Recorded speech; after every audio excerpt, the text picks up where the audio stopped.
Naimbag nga rabii, tonight on our video, let's learn some animals in Ilocano.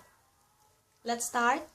Some of the animals in Ilocano is the same in Tagalog, and one example is the cat or pusa. Pusa.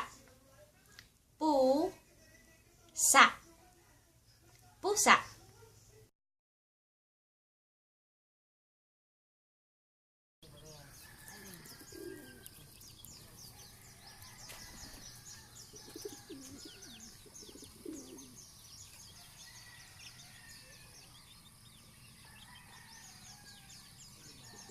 So from the video, you saw a chicken, some chicks, and two puppies chasing the chicken and those chicks.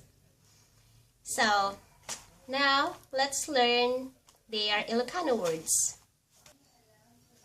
Chicken, manok, manok, nok, nok, manok.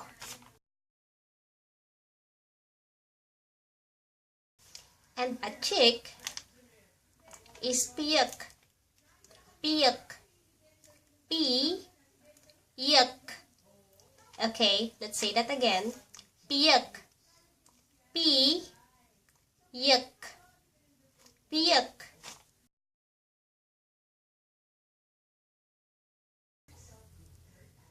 A puppy in Ilocano is tuta, tuta. Tuta.